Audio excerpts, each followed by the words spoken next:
Hey, I'm Kelly Hogan. Welcome back to my Zero Carb Life. If you are new here, I only eat animal products, meats, eggs, and some dairy.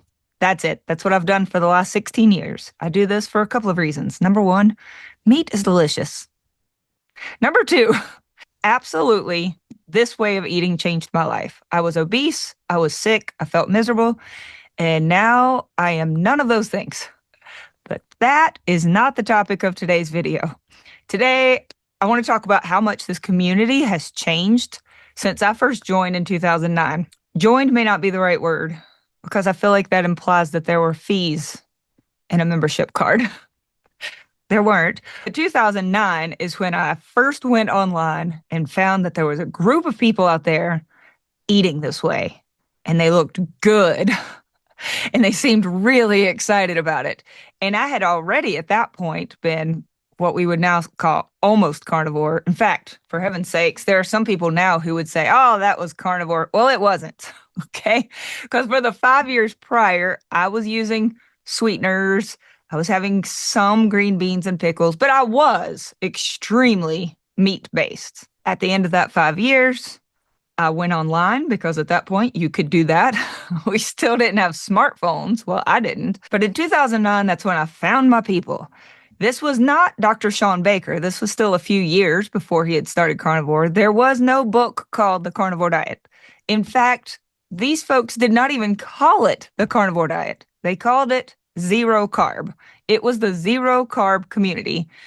And I think they didn't use the word carnivore because even the normies outside of this space would have said that they were carnivore, even if that just meant that they ate meat on a standard American diet. So if you were to meet somebody out on the street and say, oh, are you a carnivore? They'd probably say, oh, yeah, I love meat. But that could mean that they love steak and potatoes with dessert afterwards, right? So carnivore didn't mean then what it did now. We called ourselves zero carbers. When Dr. Baker wrote his book, which is fantastic, and he called it the carnivore diet, that is where that name came from. I guess it grew on us because it stuck. Now, if you scroll social media today, you will find carnivore bread, carnivore pizza, carnivore waffles, electrolyte powders, protein powders, coffee, supplements, an emphasis on weightlifting, weight training, debates about macros, colostrum, fasting protocols, milk powders, ketone meters, GKI ratios, sardines, a lot of sardines, people eating sticks of butter, metabolic reset days. Listen, there was no mention, no thought of any of that in 2009. Okay, so we did still debate about high fat versus lower fat carnivore, like fatty meats or leaner meats. That was still a debate then. The very tired high fat versus high protein debate is not new. It will likely rage on until Christ returns. And honestly, it is one of the reasons I look forward to the rapture. I said what I said. In 2009, the advice was extremely simple and quite strict. This was it. Eat fatty red meat, drink nothing but water, and get on with your life. That was it. People did not use seasonings back then. Many people didn't even use salt. Seasonings were not from an animal, and they cut everything out. Number one, to eliminate variables. Number two, so we didn't confuse hunger signals. And if it didn't come from an animal, we didn't eat it. Spices do not come from an animal, so we didn't eat them. Coffee doesn't come from an animal, so we didn't drink it. I don't know if there were any companies making electrolyte powders, but no one in the carnivore space was discussing them. There were no carnivore desserts. These folks were not trying to recreate carbs using meat. Cheese was mostly just used as a very occasional side to our meat. We weren't drinking coffee, so we had no use for the cream. There were not carnivore cookbooks. Most of us only ate beef.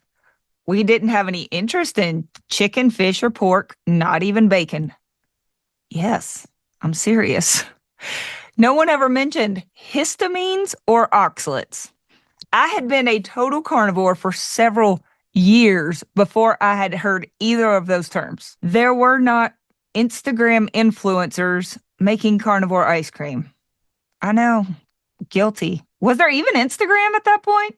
Not that I'm aware of. Most of us were literally eating very non-Instagrammable looking bowls of ground beef or just steak on a plate every single day. That was the whole plan. And honestly, we were pretty happy with that. Thrilled, actually, because most of us had come from decades of very complicated dieting, counting calories, measuring food, trying to follow all of these rules, and then feeling like failures when we could not follow all of these rules. So then when someone came along and said, just eat meat until you're full, it felt like freedom. It was freedom. Now, the tone in the community was very different back then. The leaders in this space were not overly concerned about your feelings or mine. They were tough, very. The attitude was basically, hey, just cut out the junk, eat meat, and get your health back. There was no hand-holding or sweet-talking. Nobody was here to try to make this easy or entertaining. And they didn't even see what we were doing as hard. And so they didn't feel any need to give us a manual. It was basically this. Just eat your meat. And if you're thinking about food all day, then you likely need to eat a lot more meat or get a life. That's it. More meat and get a life. The focus was on healing. People were there to talk about their autoimmune diseases disappearing, their depression lifting, their joint pain going away, their digestion improving, and their skin clearing up. The conversation was around health, not just the scale. And today, I really do think that many people enter carnivore thinking about weight loss first, and that's totally fair. Honestly, that's why I cut out carbs in the first place. It was the boils and the weight. But in the community of 2009, the excitement was about healing, getting people's lives back. Now, while people didn't talk about oxalates, we did talk about the adaptation period. New people were encouraged, eat as much meat as you want. And we were actually told to avoid heavy exercise for the first several weeks as we allowed our bodies to adapt to using fat as fuel. The focus was just on nourishment and recovery, not pushing workouts or chasing new personal bests at the gym. It was about not stressing the body. Let your metabolism heal. And the general recommendation back then was that no one should be eating less than 2 pounds of meat per day, probably closer to 3. Now, imagine telling that advice to someone today who has been dieting and eating very little for 30 years. Hi, welcome to Carnivore. I'm going to need you to eat 3 pounds of meat per day. People would panic, and I know because people back then did too. But that push for nourishment was actually incredibly powerful for many people who had been chronically undereating. Now, at the time, even back then, there were some people who didn't follow this typical pattern of healing and weight loss. And I remember one particular lady named Caroline.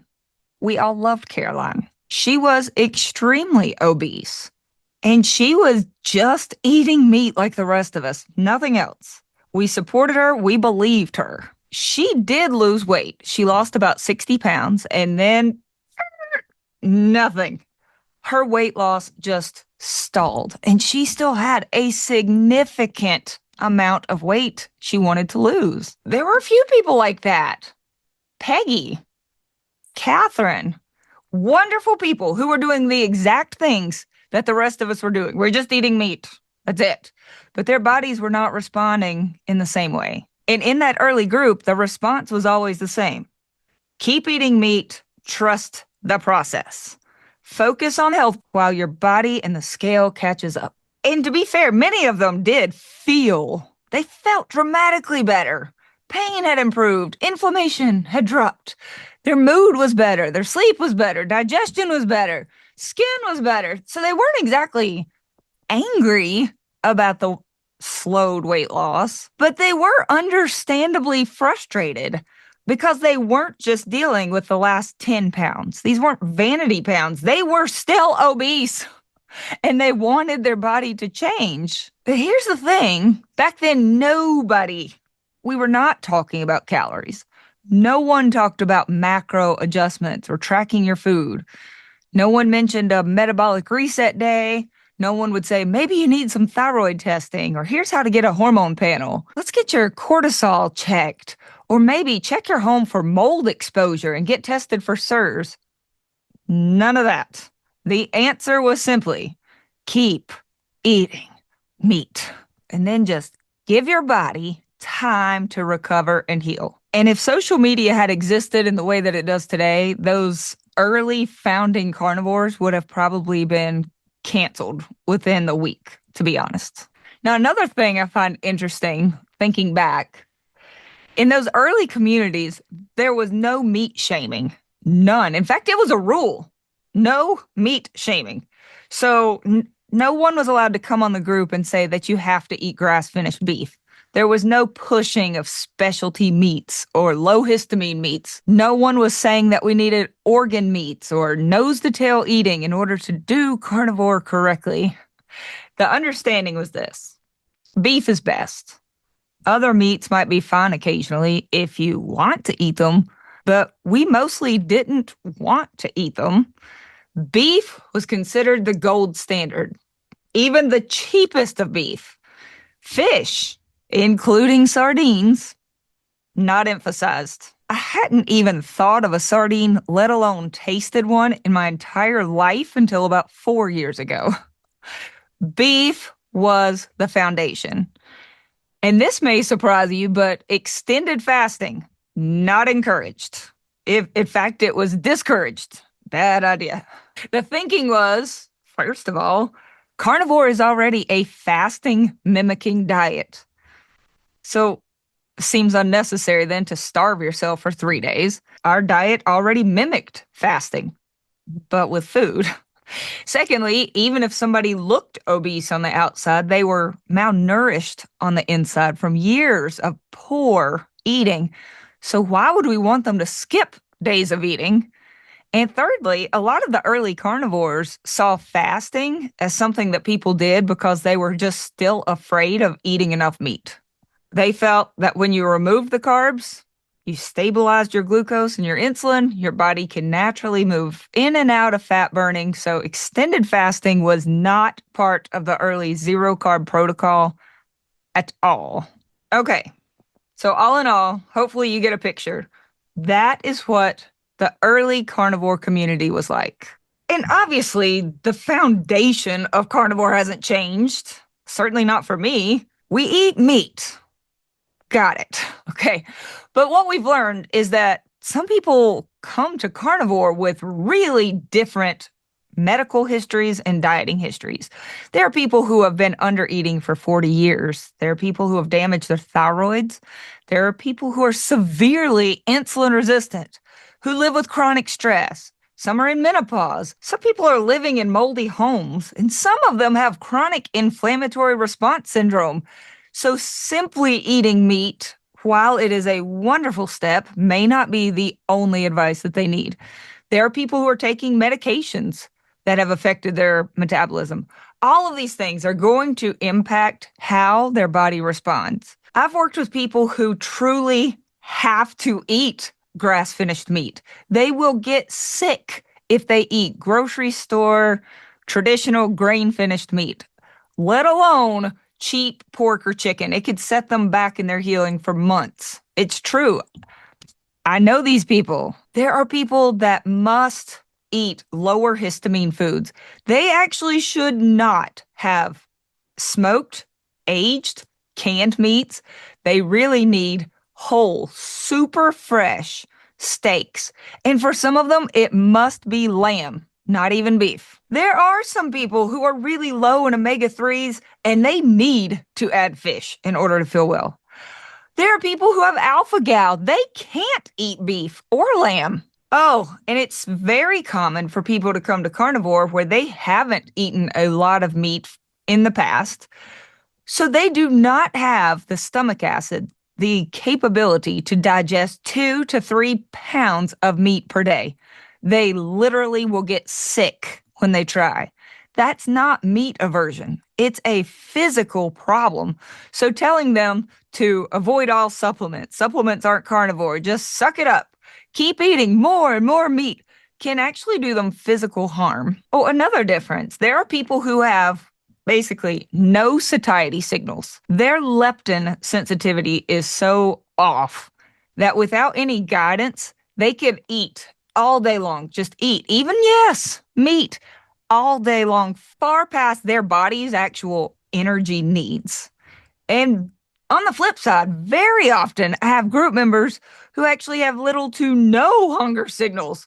So they're trying to survive. They're trying to heal and thrive on tiny amounts of meat that could not sustain, let alone heal, somebody even the size of a toddler. People vary in how they handle dairy. Some people thrive with it. Some people absolutely, it's one or the other. You can either have dairy and like cheese, cream, or you can lose weight. You can't have both. That's me. That's always been me. Dairy or weight loss. You decide. There are some people who feel amazing on a very high fat diet. Also me.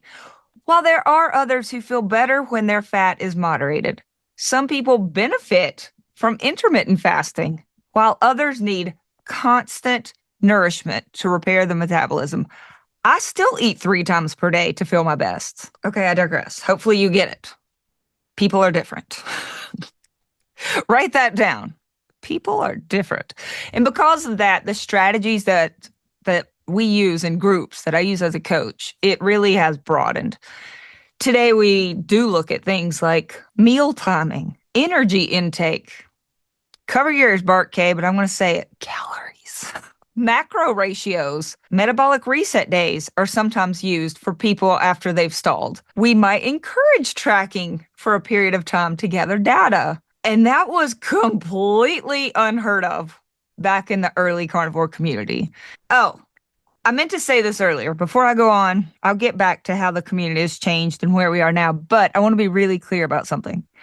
There are many people who would never try carnivore if it weren't for the great recipes like the ones in Courtney Luna's cookbook. Jenny Mittich, they have created amazing recipes, and I am very happy that those recipes and those books exist. I'm grateful that people don't see carnivore as this harsh, difficult, and strict protocol anymore. If carnivore was still just eat unsalted beef in a bowl, I do not think it would have reached the millions of people who are doing it today. And I am so glad that we have become a more loving, gentle community that really tries to make this accessible to the masses of people who desperately need it. Okay, back to the topic. How have things changed? All right, these days, there's so much more talk about lifestyle and how that influences health and metabolism. Sleep quality, stress management, circadian rhythm and circadian health, the importance of movement, resistance training. All of those things influence insulin sensitivity and our hormone balance. Nutrition is incredibly powerful, but it does not exist in isolation from the rest of your life or the rest of your health and your body. So the original message, eat meat and heal, was incredibly valuable. And I think it is still the best way to start carnivore. Simplicity works. It was an elimination diet that worked so well that most of us just stayed on it. I am still a pretty old school carnivore. I'm sure some of the younger carnivores look at some of us, what we are sometimes deemed as the OGs, and look at us as dinosaurs, like, roar, eat meat, drink water, roar. I know.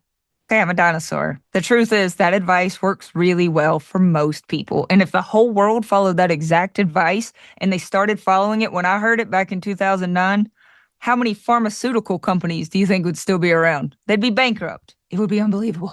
But even though, yes, I identify as a carnivore dinosaur in a way, I have also learned the benefit and sometimes requirement of nuance. When it comes to people with really complicated metabolic histories, carnivore hasn't changed nearly as much as just our understanding of the people who practice it. And that learning process continues for me every single month. Every coaching group, every member, every new story, you just keep learning that the human body is incredibly complex. And helping people heal is one of the most rewarding things I have ever been a part of. I do work with some really tough cases where they have tried the super simple version for months or even years. And if they are still overweight, not getting positive results, some of them are even gaining after long periods of time, then yes, I do think that having tools like a TDEE calculator with a handbook with some help and troubleshooting and guidance, trying some fat fasting, metabolic reset days. Yes, get the thyroid panel. Get some guidance on how to change up your macros. Learn how to slowly drop carbs while replacing that with fat. Maybe find out how could you bump your fat calories up to 80%? How could you track your results?